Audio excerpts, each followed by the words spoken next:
Hi everyone. Today we are going to continue with our unit Wild West.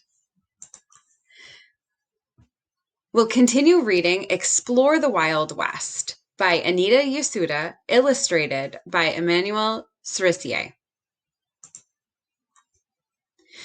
Our learning target for today is I can examine how language contributes to voice and tone. So when we're thinking about voice, we're really thinking about the author's craft. And author's craft is the language and techniques a writer uses to make his or her writing interesting and communicate ideas to the reader. So voice is the author's writing style that makes his or her writing unique. An author's voice may change depending on the genre of the text. We will continue with our essential question: what character traits were needed in people who settled the West? As we're reading today, we are really going to try and focus on the author's voice. As we read, different subjects might have a different tone based on what the author is trying to let us know. So in some sections, we might notice that the author is using a serious tone or a sad tone, depending on the subject matter. Other sections, they might be more humorous, trying to make us laugh, or they might be sarcastic. So this is all part of the author's voice. It's the author's style, the length of their sentences, the way that they write that changes from author to author and from text to text. So we're really going to try and focus in what makes this author's voice different in different sections and different than other authors we've read. Wagon train. Many pioneers began their journey in the frontier town of Independence, Missouri, where they formed wagon trains. Pioneers believed a large group would keep them safe.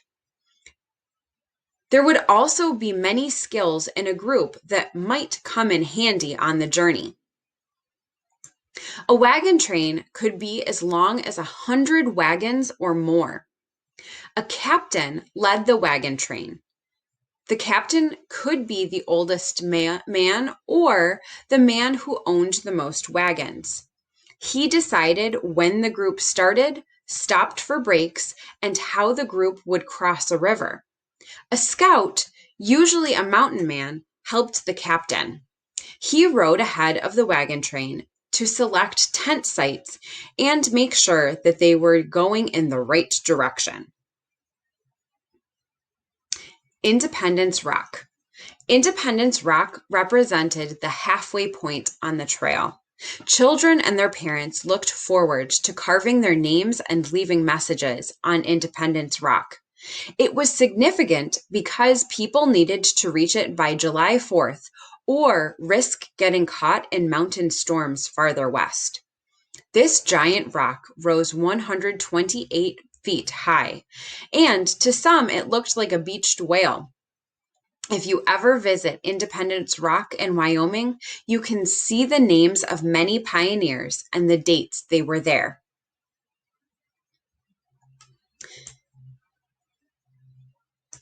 And then over here it says, did you know on a good day, a wagon covered about 25 miles, but on days of difficult river crossings and mountain paths, the wagon might only travel 1 mile in the entire day. Trail dangers. Pioneers faced many dangers along the trail. Rain washed out roads. Buffalo could frighten cattle, which would make them run and crush the wagons. Leaving too late in the season could trap pioneers in snow on the way. River crossings were always risky. If the river was shallow enough, they could wade across the currents and rocks with their oxen. Sometimes they turned wagons into boats by taking the wheels off and emptying them. Other times, families built rafts big enough to hold a wagon by cutting down trees and tying them together.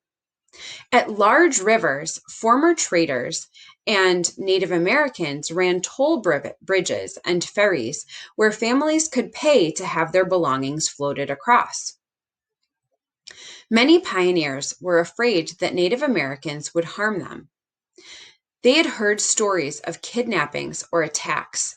Fighting did happen, especially after the mid-1800s, but many Native Americans wanted to trade with the pioneers, and many shared their knowledge with the pioneers, such as the best places to cross rivers and where to look for food.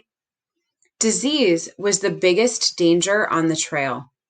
Many pioneers died of smallpox and mumps. Cholera, which comes from drinking polluted water, caused the most deaths on the trail.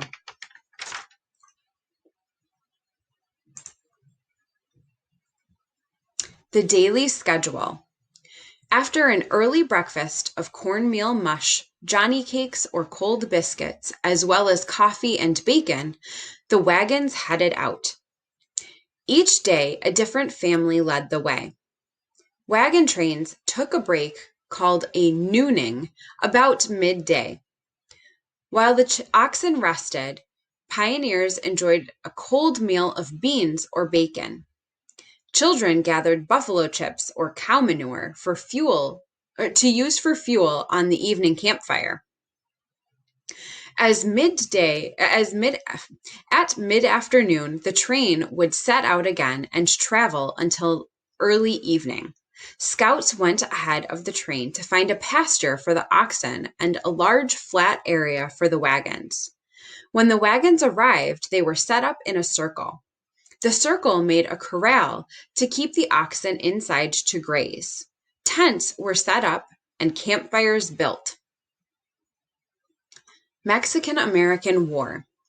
Many Americans believed it was their right to settle the land all the way to the Pacific Ocean, even if Mexicans or Native Americans lived there.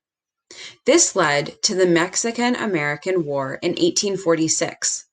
The Republic of Texas became a state in 1845, but Mexico believed that Texas belonged to it. Mexico went to war to get it back. When Mexico lost, it had to give its territories to America for $15 million. That territory includes the present-day states of California, Nevada, and Utah, and parts of New Mexico, Arizona, Colorado, and Wyoming. Trail food. Women learned to bake bread on the trail. Let's start that again. Trail food. Women learned to bake bread on the trail using Dutch ovens over campfires. Cooking was usually done in the evening and leftovers were eaten for breakfast and lunch. A typical pioneer diet consisted of bacon, ham, rice, dried fruit, bread, coffee, and tea. They also ate wild game like antelope, rabbits, and birds. Some families brought a milking cow with them to provide fresh milk.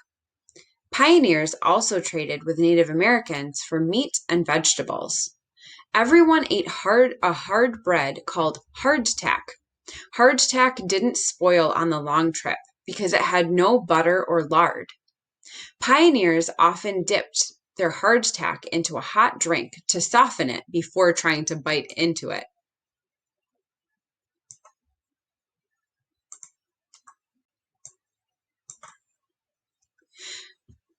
Finding fresh water on the trail was not easy.